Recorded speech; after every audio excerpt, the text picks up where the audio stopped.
वर्तमान समय जहाँ काश छिंक होछि ताहा जल्दी भल हेउना बहुत दिन पर्यंत रहुछि थंडा काश जहाँ वर्तमान चिंतार कारण पलटि डाक्तर कहवा कथा वर्तमान जो काश छिंक हेउछि तार प्रमुख कारण धूलिकणा अधिकांश लोक बाहर को जिबा बेले मुहरे मास्क लगौना फल बाहर धूलिकणा आसी मुहरे पशिबा द्वारा एमिति काश छिंक बढ़िबारे लागिछि एने डाक्तर सत्यव्रत महापात्रଙ୍କ सह अधिक आलोचना करिसेंति आम प्रतिनिधि कालीचरण रंजित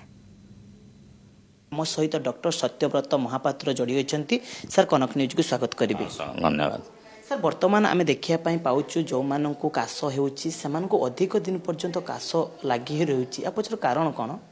देखो काश हूँ दु प्रकार जिन रोचे गोटे है आपंकर सीजनाल रोचे आ गोटे हूँ एनी इन्फेक्शन जो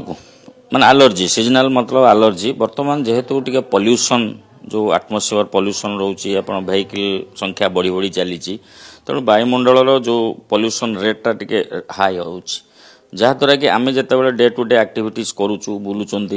तेणु तादेह कौन हो आम निश्वास नौचु एवं थंडा हूँ गोटे श्वासक्रिया जनित रोग रेस्पिरेटरी ट्रैक्ट इन्फेक्शन तेणु जेहेतु आम निश्वासटा नवाटा थय तेणु से निश्वास रे आम विभिन्न आमर बैक्टेरिया जाऊँगी भाइरस जाऊँगी पोलेन्स जो आउची जोराक ग्रेन्स जो एलर्जिक पार्टा मु कहूँ तेणु जार से शरीर रेजिस्टेंस उपर निर्भर करे जदि मो शरीर रेजिस्टेंस कम अच्छी ताले मते आक्रमण करिवार चांस अच्छी जार रेजिस्टेंस भल अच्छी ताको हब नाही तेणु एबे जोटा आम मार्क करूचु मो चिकित्सक हिसाब से डॉक्टर हिसाब से कहूँ जे मेनली आपणकर वर्तमान दु तीन दिन डायरेक्ट किसी एंटीबायोटिक दरकार पड़ूनी भाइराल रिलेटेड बेसी लगुच बर्तमान आम मार्क करुचु तेणु सिंपल गोटे एंटीहिस्टामिनिक्स माने गोटे थंडा बटिका दवा कि टी कफ सिरप दवा सिडेटिव कफ सिडेटिव हो कि जार एक्सपेक्टोरेंट हो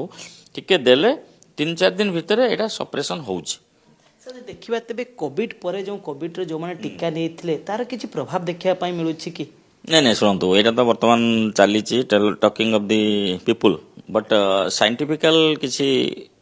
तार स्पेसिफिकेशन नहीं जे कोविड की कोविड टीका नेले लोक एबे कहउचंदी जे कोविड टीकार पार्श्व प्रतिक्रिया सब जिनस मो मतरे सेमती किछि नाही तेज जो मानू एभली रोग आक्रांत अच्छा अधिक दिन काश रोचे कौन ट्रिटमेंट करवा दरकार केमती सर भल हे शुणु प्रथम कथा हूँ सेल्फ मेडिकेशन केबे करबनी प्रथम डाक्तर परामर्श नियंतु सरकारी डाक्तरखाना अच्छी विभिन्न जगार खोली परामर्श नियंतु एवं डाक्तर परामर्श अनुजाई काम करूँ यथा आपड़ देखूँ धर जनकर गोटे सीओपीडी केस माने आजमा क्रॉनिक आजमा रोचे तेणु सी टी कसस हम ये एलर्जिक धुआं धूली धूस ये उड़ूची तेणु गोटे मास्क यूज कर सिंपल जिनस मास्क यूज कर रेगुलार जो पदा को सी बाहर कि अळंधु झाड़ुची घरे जदि सेठी मध्य गोटे सी आभोड करिवो सेटा आइदर आभोड करू नले जदि निहाती दरकार पड़ुची गोटे मास्क पिंधिबो एवं जदि थंडा काश रहुची ताकू जेहेतु एटा गोटे बेसी भाइराल रिलेटेड आपणकर छिंक द्वारा माने ड्रॉपलेट इन्फेक्शन सेटा आमे छिंकी दबु से जो छिंकरे जीव सेतरे मध्य भाइरसेस रुहे से ड्रॉपलेट रे जलकणिका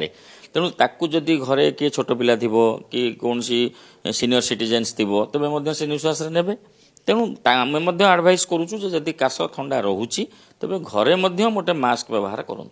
शेष प्रश्न रही सर ए लोक मैंने बर्ती पारे कौन कौन सर ए बर्तवा सब बाट रही ना देखो बर्तवा बाट जहाँ मुझे कहली टी आगु जो एलर्जिक पार्टा बर्तमान बेसी इंपोर्टाट रोचे भाइरस पार्टा तेणु आम जो बाहर को बाहरुचे कि गोटे पब्लिक गैदरिंग जाऊे कहार थंडा इन्फेक्शन अच्छे थंडा छिंक थंडा रनिंग नोज आपणकर छिंक है काश है यहाँ हूँ ड्रॉपलेट इन्फेक्शन हुए आम जब पाखे 4-5 जन आम सागे गपुवे जनकर छिंकीदेव से जो ड्रॉपलेट इन्फेक्शन आसला से मुझे नेली आपन नेले तेणु मोर रेजिस्टेंस भल अच्छी मत किसी है कि आपंकर जब किसी डायबिटीज अच्छी कि ब्लड प्रेशर अच्छी कि थायराइड अच्छी कौन रोग तेज आपको यहाँ धरी पकेब तेणु से मो मतरे जदि अच्छी डाक्तर परामर्श नियंतु इमिडिएट एवं जदि कौन बाहर को जाऊँगी आपणकर पुराना रोग अच्छी आजमा अच्छी कौन ब्रोंकाइटिस अच्छी ताले आप गोटे मास्क व्यवहार करूँ बाहर प्रतिक्रिया नौले डॉक्टर सत्यव्रत महापात्र सर जो भाव में कहते जे कि वर्तमान जो काश छिंक थंडा लगी रही कोविड ए कौन संजोग ना कोविड जो टीका नहीं से कौन संजोग ना ये केवल वर्तमान समय जब कह गोटे भाइरस आकार बढ़ी चली कटक कैमरा पर्सन अभय मल्लिक कालीचरण रणजित कनक न्यूज।